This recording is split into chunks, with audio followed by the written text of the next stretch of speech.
Start recording.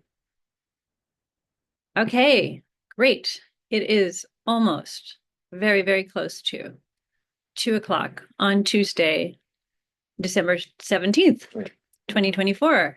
And I am coming to you from New York City today. Came in to see Sleep No More, a theater piece, last night. However, they canceled the performance. So I still have not been able to see it yet. I'm very bummed. I really hope I get to see it before I leave the city. Fingers crossed that'll happen. Anyway, in the meantime, I get to do my show from here in the city instead of up in the Berkshires, which is exciting and wonderful. And I think I have all the tech happening. We're recording. We should be live streaming to Facebook, although I don't see it over there, but who knows?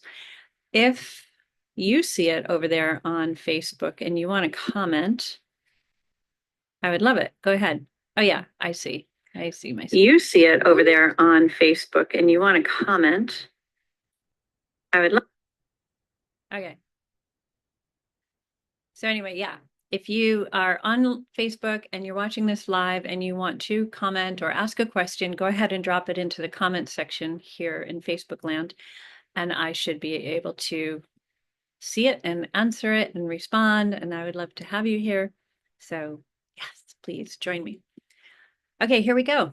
Welcome to the Thriving Creative. I'm your host, Gabrielle Senza, and today I'm going to be talking about basically one of the most transformative tools for an artist or any creative professional, really, the reflective practice. And I'll start off with a quote by Socrates, which is quite simple. He says, "The unexamined life is not worth living." So to me, reflection is how we examine, illuminate, and honor our lives and creative work. It's not about living in the past. It's about connecting dots, celebrating growth, and creating space for new possibilities. In my own practice as a transdisciplinary artist, much of my work revolves around making the invisible visible, basically bringing light to experiences, emotions, stories, situations that might otherwise stay hidden or not be noticed. And I found that reflective practice works in a similar way. It transforms that what feels unseen, like our progress, or the lessons hiding within the challenges we might have in our experience, into something more tangible, something we can see, hold, and grow from. So why does reflection matter so much, especially for creatives? As artists, we are so often looking ahead to what's next, the next idea, the next deadline, the next opportunity. But if we never stop to pause and look back, we risk missing out on the beautiful evolution of our work. We miss our progress, our resilience, our creativity, the solutions that came up, and those quiet breakthroughs that happen when we least expect them. For me, for example, my 1000 Invisible Things project was pretty pivotal in my exploration of the invisible. It was quite a wonderful reflection practice as well as a research project. Like, how many invisible things can I come up with?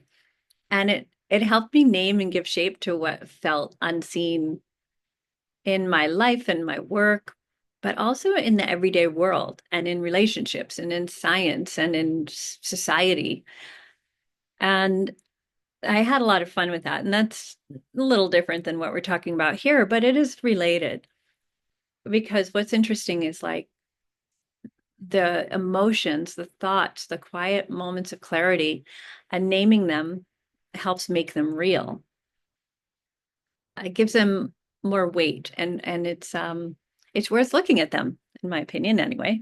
And when you take time to reflect, you're honoring your creative process. You're giving yourself the gift of seeing not just where you've been, but where you might go next.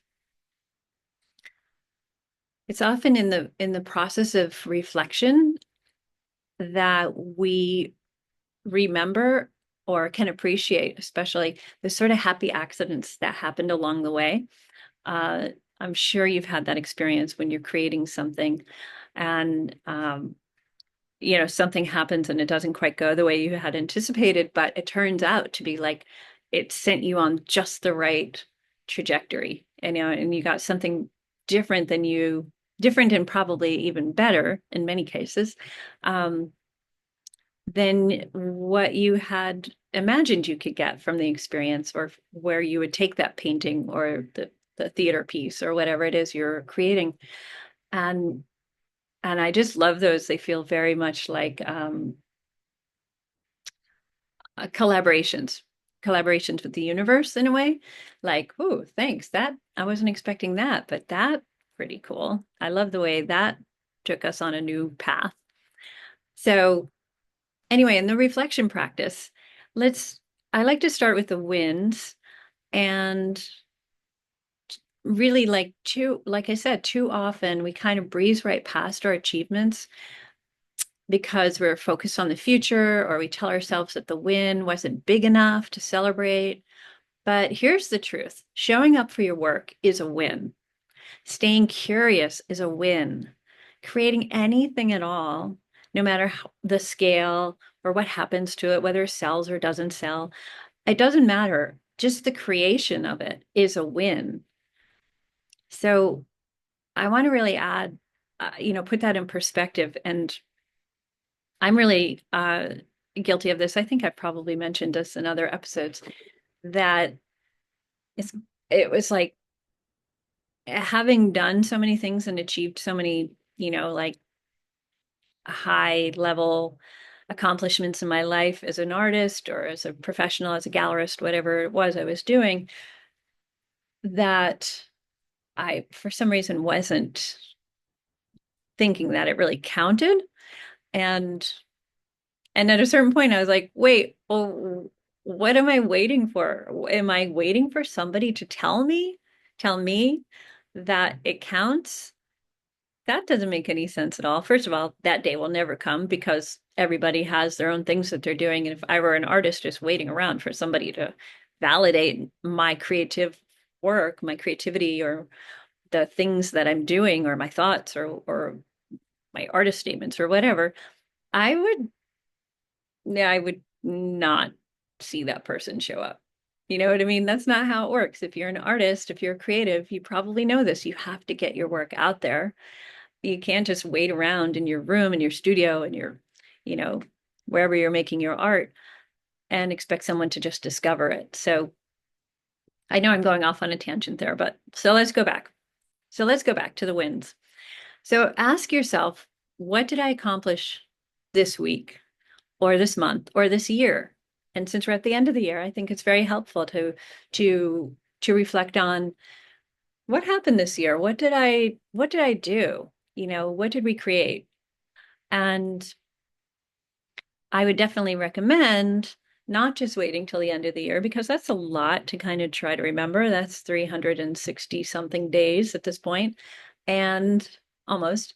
And, you know, that's a lot. So I recommend doing it like on a weekly basis or monthly basis, and even post it somewhere so that you can be reminded. So I don't know if it happens for you, but for me, there are times where it's like, what am I doing? What have I been working on for the last 3 months, or that kind of thing, when it isn't so right there in front of me.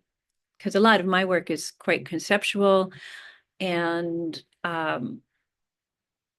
it doesn't hang on a wall necessarily where I can just see like, oh, there are the 24 amazing photographs I released this year or something like that.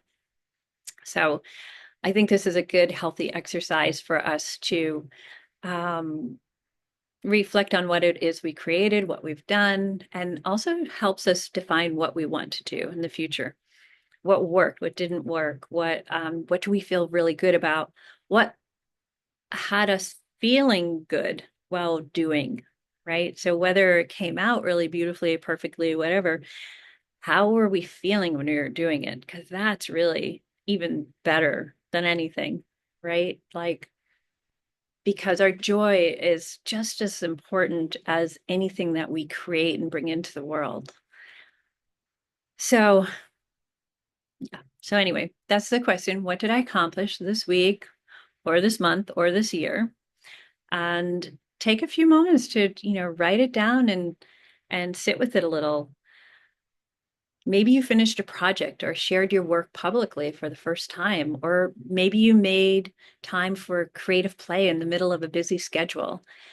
For me, some of the most meaningful wins have been the small ones, quiet moments of discovery, conversations that sparked new ideas, or simply pushing through resistance when it shows up. Like, I definitely count that as a win because when resistance shows up, it is such a block, right? It's so pervasive and for I don't know, in my life, it really impacts the way I feel emotionally, energetically, even spiritually in a way. It's just like my spirit is so like dampened when when yeah, when I hit resistance about something. So so pushing through resistance, I definitely count as a win. So, and I often say this about the Create Collective. In that space of other creatives, we really support each other and we really do celebrate the small wins and the big wins because we know how hard it is. Like so much of our work doesn't even go noticed, even by us, let alone other people. So if we have a community where we are supportive of each other, we're listening and we're watching, um, we're really seeing the other persons, the other creatives in our group, we can really reflect back to them like, hey, don't you remember you said you wanted to do X, Y, and Z 3 months ago? And they might be like, yeah. I was like, well, do you realize that you've just done X and Y and Z over the last month and a half? Like it really happened. You just made that happen. And and it's just so wonderful because they're like, oh yeah, I guess I really did do that, right? So like I claimed an intention, what I wanted to see in the world, and and I made it happen, but already the person's already on to the other things, like what's next or the next deadline or so on. So that's what I love about having accountability groups and the Create Collective is because we're there for each other and we can reflect back and we can say, hey, hold on, let's celebrate that. You got this thing done. You did this thing. You made those phone calls. You wrote that grant. You got it in on time. You put together a new portfolio of work. You submitted, your writing to a magazine or, that kind of thing. So anyway, that's one of the things I love about the Create Collective. All right, so here's a short exercise I use and often share in my workshops. First, write down 3 wins from the past year. No matter how small, just write down 3 things from the last year. Number 2 is you reflect what strengths or values helped me achieve these. Like, what was it about me or my beliefs or my desires that helped me achieve these goals, these wins, right? And number 3, ask, how can I build on those strengths moving forward? It just kind of goes back to like, what what made me feel really good? Where was I feeling good doing these things? And can I have more of that? How can I make that happen? How can I make that more of a priority in my work going forward? So by celebrating even the smallest progress, you're fueling yourself for what comes next. So you can take a few moments to do that now, or just write down what the 3 questions, what the 3 steps are in this short exercise. Write down 3 wins from the past year, no matter how small. Number 2 is reflect what strengths or values helped me achieve those. And number 3, how can I build on those strengths moving forward?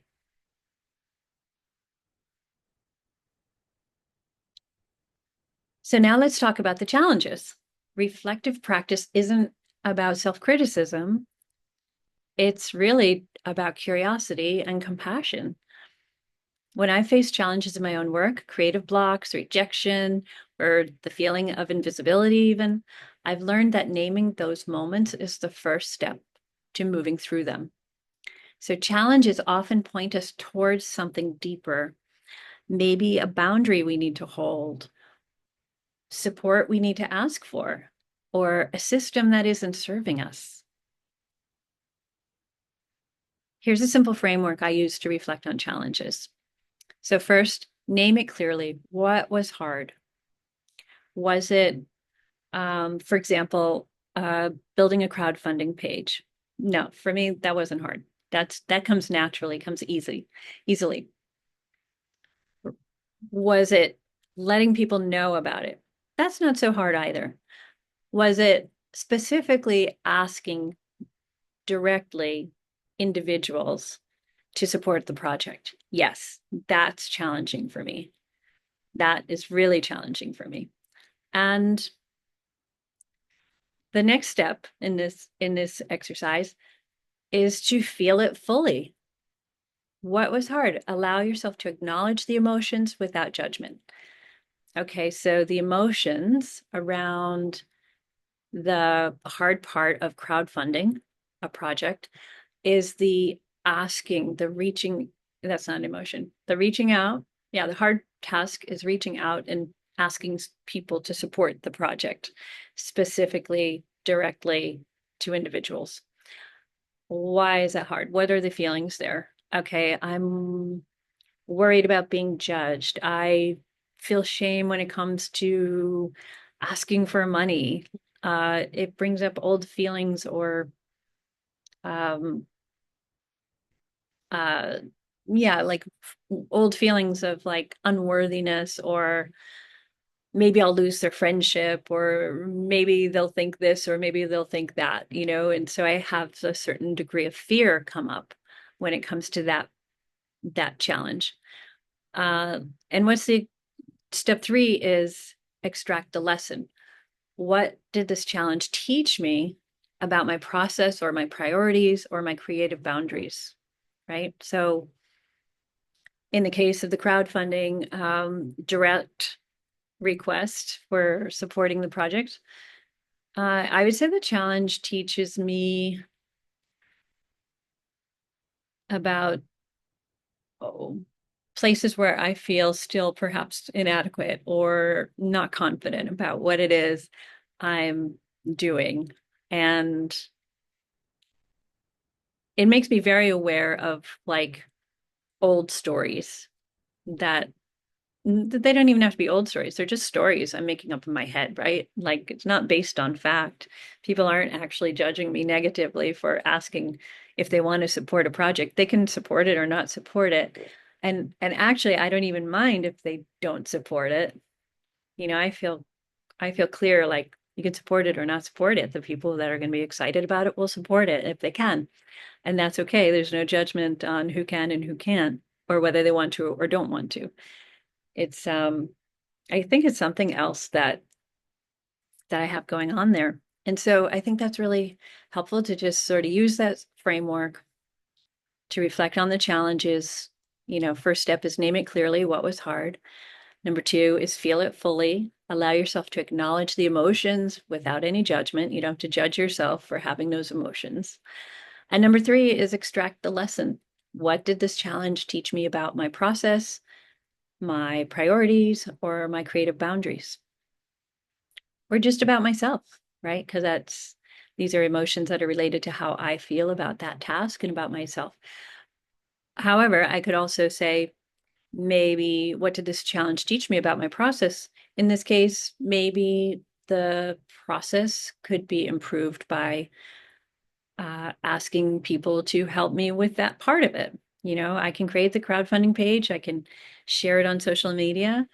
Can other people help me share and make the direct asks? So there's a win. I just came up with another way that I could work through that challenge when it comes up, because I'm always fundraising for my projects. They are social art projects, so they require, more of a group type of supporting structure.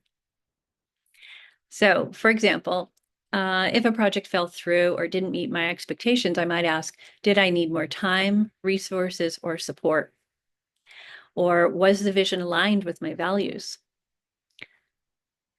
So that's great to be able to ask, did the project fall through on my expectations? I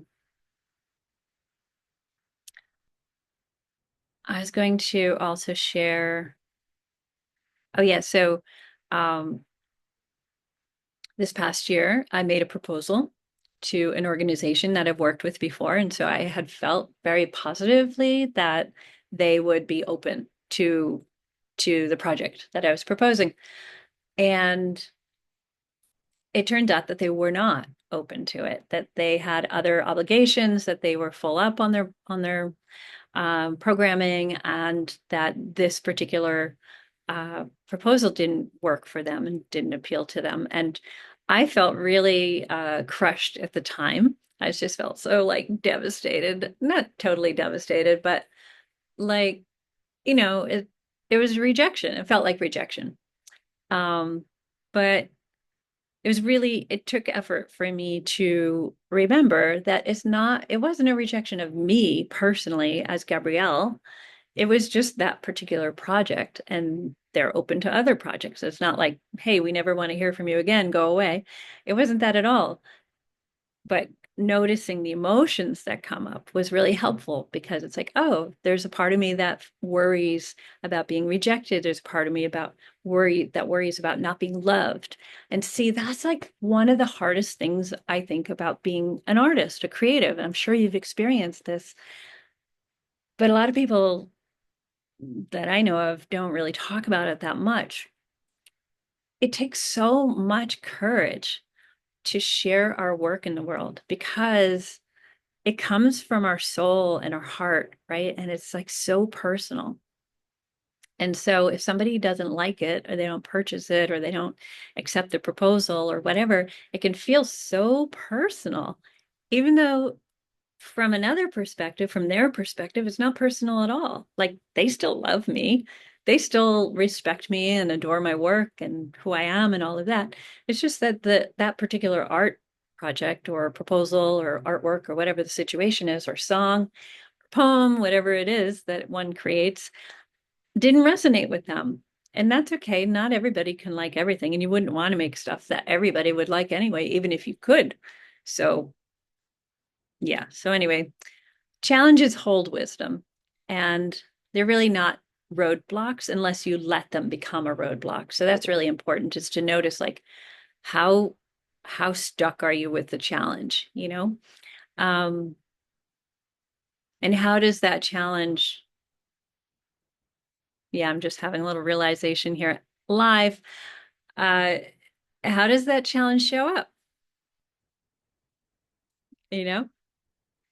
Um, does it show up over and over again?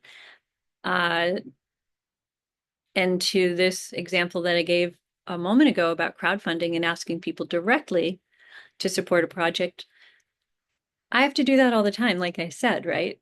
And therefore, I frequently experience that resistance, that hesitance, that like avoidance. Really, I try to avoid it as long as I can, and that doesn't work out very well either, I have to say. So I can do some work on finding ways to make that an easier process for me. And maybe that involves other people. Maybe it involves bringing in other people who can help me make those requests, or could make them on my behalf, or a whole number of ways we could try working with that. The whole point is to just don't let it stop you. Don't let the challenges stop you. Challenges are good. It can I like to think of it like it challenges my brain, and I like my brain to be challenged. I like problem solving, and so that's how I look at challenges. They're like a new opportunity of something to solve, or to work on. Okay, so let's see, let's move on. A few tangents here today. So let's talk about how to incorporate reflective practice into your routine. If you're new to this, start small. Reflection doesn't need to take hours. It's about consistency and intention. So here are 3 simple ways to begin. You can start with daily check-ins. Take 5 minutes at the end of the day to jot down one win, one challenge, and one moment of gratitude. You can keep it really simple, just like that. 5 minutes, end of the day, one win, one challenge, one moment of gratitude. Number 2 would be weekly reflections. You can set aside 15 or 20 minutes at the end of the week to review your highlights and hurdles and what you're excited about next. You might start noticing some patterns there. And number 3, artistic journals. Treat your reflection time as a creative act. Use sketches, words, mixed media, whatever helps you process what's unfolding. So that's always fun too. I tend to just write. I do like this idea of using maybe mixed media or sketches or things like that. But I have generally my tendency is just to write and write and write. And sometimes it turns out I write 12 full pages in my journal and an hour and something has gone by, maybe more.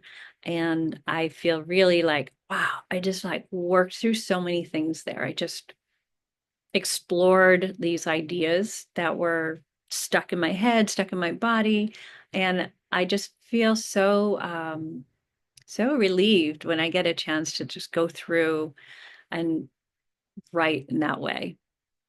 And it's not anything that I would share with other people. It's not like I'm not writing a creative piece or an essay or anything like that. It's just a way to help me work through the ideas in my head or the challenges or the whatever it is that I'm working on. And also to track sort of what has been done, what I wish to do, those kinds of things. So yeah, I kind of think of them, my journals, as like a conversation with myself. And sometimes the insights surprise me. Sometimes there's something, I thought was small or insignificant becomes the seed of a new idea. It's like, oh, I never even thought of that. That's a pretty cool idea. Let me see if I can play with that. All right. And then finally, reflection doesn't have to be a solitary act. In my community climate circles, for example, and my workshops, and then of course in the Create Collective, I see the power of shared reflection. We talk about how are we feeling? How are we doing right now? What's up for us? And then really the power of being seen and heard can really deepen the practice. It can deepen your relationship to yourself. It can deepen the relationship to your work. It can deepen the relationships with the other people that you have in the community or in your life. It's really a beautiful thing to be able to do that with other people, often with a coach. It's one of the things I love about coaching and consulting is my job is to listen and see and notice and reflect what it is I'm hearing, what I'm seeing, what I'm noticing, the patterns that are showing up. And so when I can hold up that mirror for somebody and like I said before, do you see that you did this? Do you see that you have this happening and that you've done that?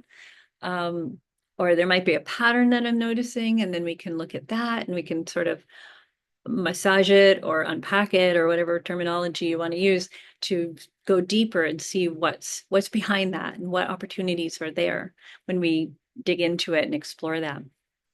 So what else do I have here in my notes? What would it feel like to reflect with a trusted creative friend, mentor, or group? To share your wins, your challenges, and your intentions, right? Connection amplifies everything. It makes the invisible visible in a new way.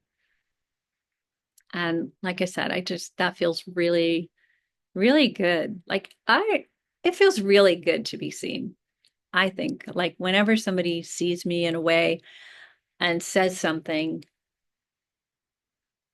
that makes me realize like, wow, they're really paying attention. Wow, they're really seeing something that I wasn't seeing here. And that's pretty exciting, or wow, they see me in a way that I hadn't seen myself as before, and that can be really exciting. So again, like community is so important, so important. And that's why I love having the Create Collective. And if you're interested in the Create Collective, just put a note in the comments section or reach out to me directly, and I will happily share how you can become involved if you want to be. It's a membership community, very low monthly rate. We have our weekday morning check-ins, and we have Thriving Thursday calls and monthly workshops and all that kind of thing. So there's a lot there. And the real value I find is in the connection with the people, and the accountability is just, I love it. Fantastic. All right, so here are a couple of final questions for you. What's one small win you can celebrate today? It can be a win from today. It could be for watching this video and maybe learning something from it. It could be, I made a social media post today. Celebrate it if that's a thing that you don't typically do. You can also do it if you typically do it, right? So like I got my planks in today. And what's one lesson you're carrying forward into the new year? So sort of reflecting back on your whole year. And actually, I would encourage you to do like, what's one small win you can celebrate today? Take any one or a number of the wins that you might have jotted down earlier and really sit with that for a moment and celebrate that. Just be like, yeah, I did that. That's so cool. That took gumption, that took courage, that took a lot of time, that took a lot of effort. And I did that. And so you can be proud of yourself for that and really celebrate that. You don't have to like put out a huge sign or a billboard or anything and said that I did this. You don't have to do that. You can if you want to. Um, you can bring it into a group and share it with somebody. The point is notice it, acknowledge it, celebrate it, however you want to, whatever feels good. It could be writing it down, it could be in a journal, it could be sharing it with another artist who gets it, who understands the importance of acknowledging like these steps, the small steps that it takes to create these bigger things that we want to create. So there's a lot there. And then what's one lesson you're carrying forward into the new year? It might be as simple as like, I just learned how valuable it is to acknowledge my achievements, no matter how big or small they are. And I'm going to commit to doing that for every week or every month for this new year in 2025. So there are my notes. Thank you so much for spending this time with me. Keep reflecting, keep celebrating, keep showing up for your work. You're creating ripples, even when you can't see them. And until next time, stay kind and keep thriving. I send you so much love. I am thrilled that you came to join me today. And if you found any inspiration from this or you think it might be helpful for somebody else, please feel free to share. And if you're in the YouTube channel watching this, feel free to like, comment, share. I would love it. And yeah, reach out. Thank you so much. I love you. Mwah. I'll see you again soon.